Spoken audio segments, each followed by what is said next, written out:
Every story has two sides, the one we're told and the one that's buried deep beneath the truth. Someone's gone, questions remain, and silence is louder than ever. This is where the mystery begins.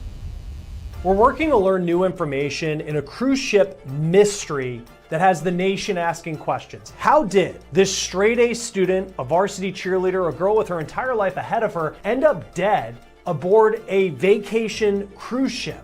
We have some new information on the timeline that the FBI may be working with and trying to get answers about what happened to Anna Kepner. We're on the case presented by Law and This story is getting a ton of attention right now after she was found dead, just 18 years old, aboard a Carnival cruise ship. Now, we do have some new information from the Miami-Dade medical examiner that we're going to get into in just a moment, but I want to talk about how we got to this point. It starts with Anna Kepner. Here she is. She was 18 years old, a high school senior from Titusville, Florida, which is a community along Florida's coast east of Orlando. Her high school now has her car parked in her senior parking spot as tribute. It will remain there for the rest of the school year. You can see it's been decorated with messages and flowers. Kepner's family told ABC News in what they say will be their only interview for now that Kepner had recently taken a test to potentially join the military when she graduated high school. Her social media shows her as a typical teenager who loves to do TikTok dances and play with friends. And this is her last post on social media. It was posted the day before Halloween on October 30th. The picture with the caption, quote, "You deserve to be happy, but if it ain't with me, then never mind." Now, it's unclear who Anna was with on this Carnival cruise where she died. Now, this is the ship that she was on, the Carnival Horizon, a massive cruise ship that Carnival runs out of Galveston, Texas, but also Miami, which is where this cruise launched from and went to some Caribbean locations from what we understand. This cruise ship, again, this is a floating city. Bars, restaurants, staterooms. It can carry roughly 4,000 passengers. It has 15 decks. So you have a lot of people on this ship going on this cruise. Now, we know that it left Miami for what we believe was roughly a week-long cruise going to locations in the Caribbean like Jamaica, Grand Cayman, Cozumel, Mexico. And we know through her TikTok that this was actually the second Carnival cruise that Anna was on this year. She posted a video in May of this year on a cruise with the caption, "I want to go back." It appears she was on that cruise with members of her family. But again, as far as this cruise is concerned, we don't know who she was traveling with. Now, I did reach out to Carnival Cruise Lines for a statement, and this is what they sent us. Quote, "The death of a guest traveling on the Carnival Horizon voyage that returned to Port Miami on Saturday morning, November 8th, is being investigated by the FBI. Since this is an ongoing matter under the jurisdiction of law enforcement, it is up to the FBI's Miami Public Affairs Office to provide further details. Our focus is on supporting the family of our guest." There are videos on social media that show a body being taken off of the ship on a gurney and being put into the back of an ambulance. Now, according to the Miami-Dade Medical Examiner's Office, Anna's death was on the day before that ship returned to port on November 7th. The ship returned to port on November 8th. And the ME lists her time of death at 11:17 in the morning. Now, note that that is a very specific time. It's also, at this point, still unclear how Anna died. The FBI hasn't released her cause of death. In fact, the FBI has yet to comment on this case, and they have not said whether they believe foul play is involved. So, if this is accurate information from the medical examiner, Anna died on Friday morning, just before noon, and it wasn't until about 24 hours later that the ship returned to port in Miami. It's also unclear when her body was found, what condition her body was in, where her body was found. In their interview with ABC News, Anna's family said that she loved the water, she had a boater's license, she was scuba certified, she reportedly loved spending time with friends, shopping, and makeup. Her family described her to ABC as a happy, bubbly, straight-A student with a bright future ahead. Her family said that she had just taken that test to potentially join the military after high school. Her family explained that she was in gymnastics at a young age. She went on to be a varsity cheerleader. She had so much going for her in life. And so many of us now are just asking what happened. Now, Kepner went to high school at a place called Temple Christian School, and that school has been mourning her, posting tributes on social media. This one, which appears to be written by a teacher, says, quote, "You were a bright, kind-hearted young woman whose presence brought warmth and energy into the classroom. Your curiosity,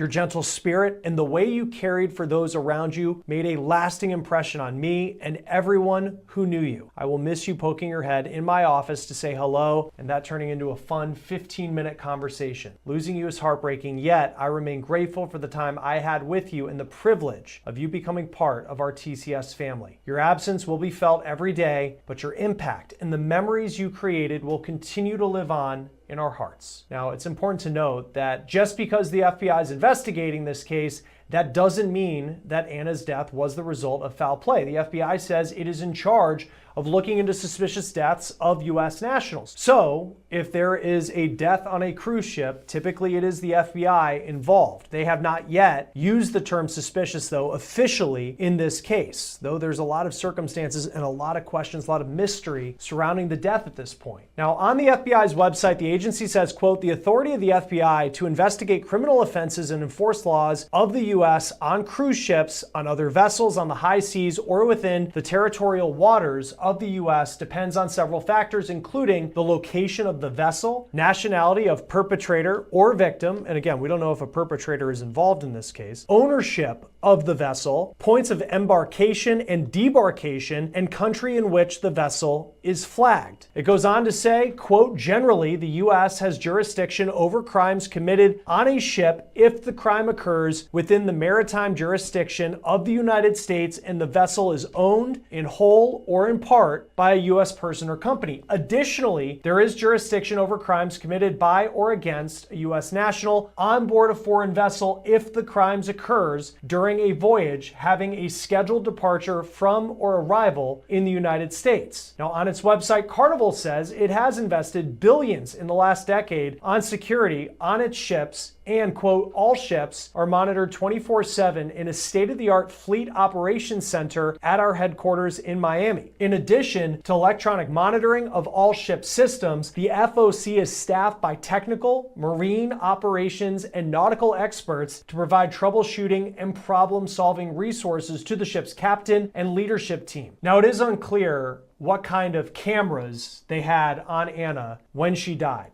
Again, the time of death, according to the Miami Medical Examiner, 11:17 in the morning on Friday, November 7th. We have seen some posts by people who say they were aboard the Horizon when Anna died. One woman who was aboard the ship writes on Facebook, quote, we were hit with the emergency call that morning, but never did we expect to learn of this tragedy. Another traveler writes, quote, a young 18-year-old girl named Anna Kepner was found deceased on the ship we were on, the Carnival Horizon, on Friday at around noon. As we were sitting in the Havana pool area, we heard the medical emergency called out over the ship's intercoms. Now, we're still awaiting word from the FBI about this case, and we're also awaiting word about how Anna Kepner died.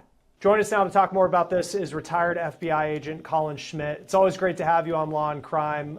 The FBI leading this investigation. First question, because whenever you hear the FBI is involved, I think for a lot of people, your mind starts going into different places. In this case, what does that tell you that the FBI is involved? Well, they're always involved. As soon as the ship leaves the port, it becomes a federal jurisdiction. The same with airplanes. As soon as that door shuts, the FBI has primary jurisdiction. That doesn't mean local law enforcement won't assist, but it becomes a federal matter.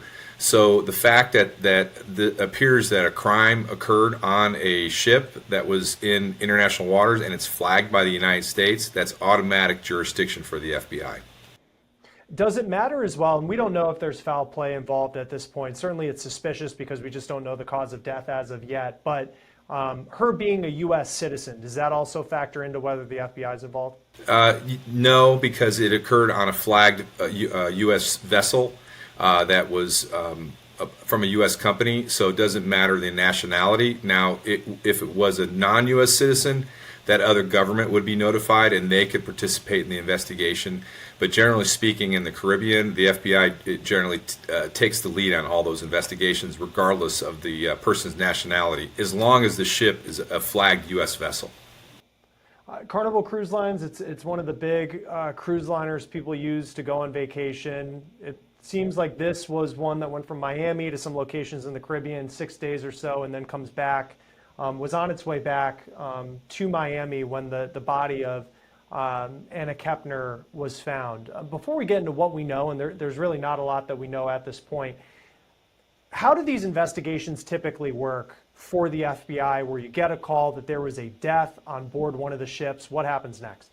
Well, generally speaking, the ship's captain would get notified. His job would be to notify Carnival Cruises' Global Security Operations Center, and then they kick in a whole process where they notify their security protocols, and their security administrators, who most likely are retired FBI agents, and then they would notify the FBI and their liaison. Down in Miami, there's a maritime liaison officer, and then that person would interact with the squad that does these investigations. And then during that process, most likely the security person with Carnival would tell the captain what to do as far as freezing the crime scene until they can get the agents there to do the crime scene investigation, recover the body, and start doing the interviews. As we kind of piece together the timeline from the outside, we know that the ship arrived back at Port Miami on November 8th, which was a Saturday. And then according to the medical examiner in Miami, her cause of death was ruled to be 11:17 in the morning on Friday, November 7th. What do you make about the fact that it's believed that she died on Friday, yet the ship isn't back at port and her body wasn't taken off of the ship, it's believed, until Saturday? Well, it depends. The time of death. If somebody was in a medical distress, then there would be a reason to scuttle, a boat or a helicopter to go recover that person and get them to a hospital. But unfortunately, this person had passed away, number one. Number two, it also depends on how or when they found the body. So they have a time of death, but they didn't get back to the port for another day. So it was likely that they had found the deceased and then they froze the crime scene, because there's really no reason to get back sooner, because nothing's going to change. They still have to get into port, and they still have another 2,500 customers and people on the boat that they need to take care of, and they need to make sure they get off the boat safely.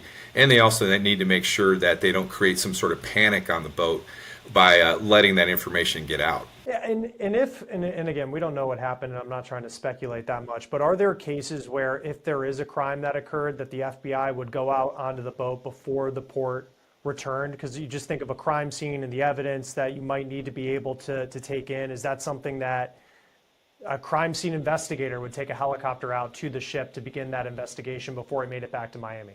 Yeah, absolutely. And we don't know, that might have happened in this case. They may have got out there and did exactly that, but there was no reason to take the body off the boat and disturb a crime scene. So the other thing is there is cases where there's ongoing criminal or somebody that they haven't identified that's harmed several people on a boat. They may scuttle or send out FBI agents to scour the boat if they're looking for somebody, a suspect or a fugitive that might be hiding, that has already harmed customers or people that are on the boat. And I think of these cruise ships. I haven't been on one in a long time, since I was little, but these things they're cities that are floating. I mean, this one holds 4,000 passengers. It has 15 decks, bars, restaurants, all the activities. What type of evidence can you gather if you're just trying, whether it's foul play or not? You're clearly trying to figure out how this young girl lost her life. What are some of the resources you can get as an investigator from a ship where so many people are on board?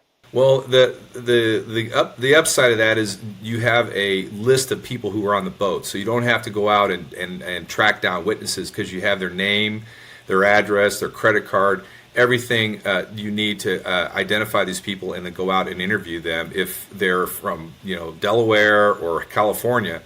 Secondly, the boats have lots of cameras, so that's an opportunity to scour those cameras and piece together the timeline of her actions for the 48 hours prior to her time of death. And then, of course, interviewing everybody that would have any interaction with her in terms of her family members, friends, and then anybody that was near that area that could lend some information on what happened to her.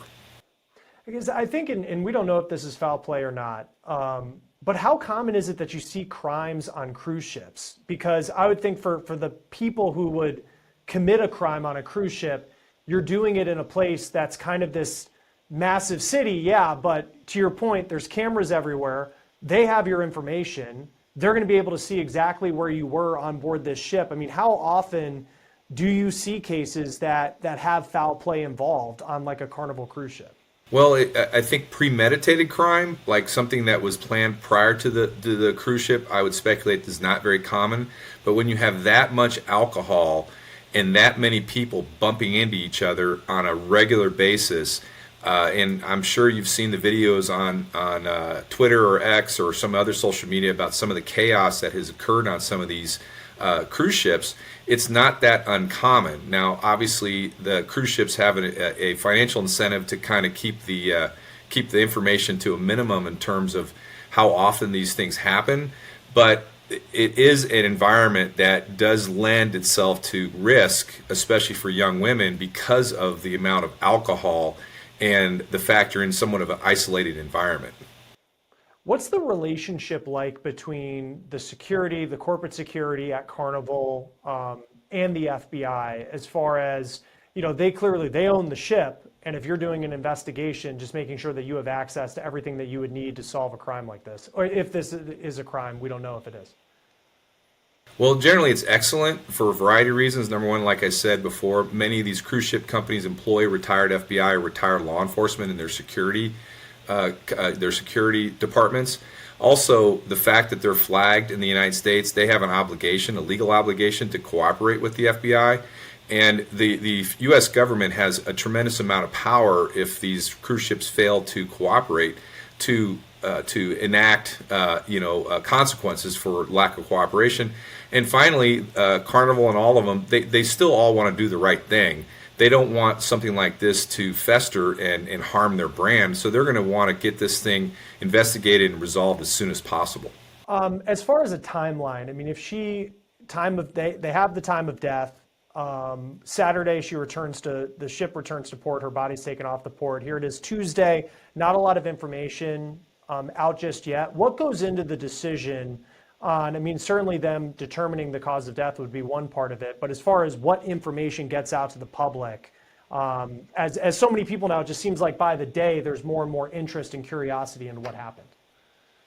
Well, it comes down to the investigation and what they deem appropriate to release to the public, because they certainly don't want to release information that only a perpetrator would know, because obviously that would impact their ability to prove the case if and when they do have somebody in mind and they interview them, because there's certain things that somebody who committed a violent crime would only know at the time of death, and those are things that investigators would only know based upon their investigation and the review or the medical examination of the body.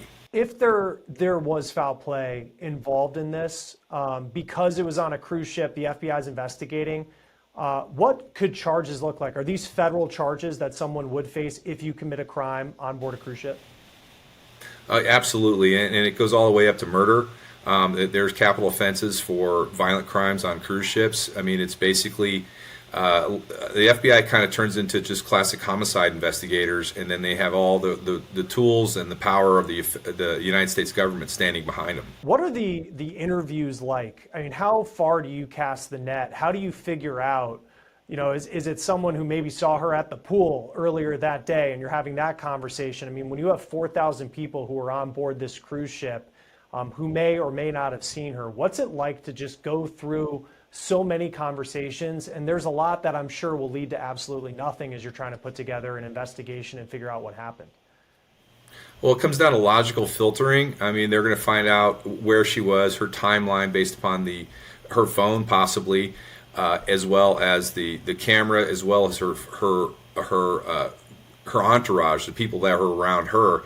And then from there, they would start stepping and going further and further out of her circle, as well as there'll probably be people calling in leads to the authorities, as well as to employees of Carnival Cruise Lines. And then, of course, you're going to interview the employees that were on the boat when this happened, who may or may not have some information about what happened to her. And I know there's going to be a lot of kind of looking into her background, seeing what was going on in her life.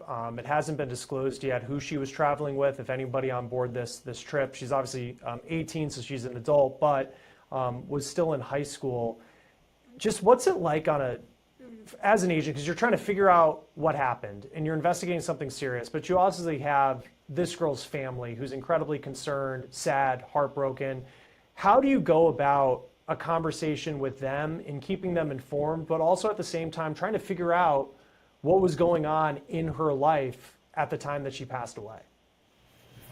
Well, there is the FBI has a victim witness group that would be a help, that would assist with these investigations as far as helping out with the interacting with the victims and the victim's family. Then also the agents would have to demonstrate some compassion when they're talking to family members to make sure that they understand that they're going through a tremendously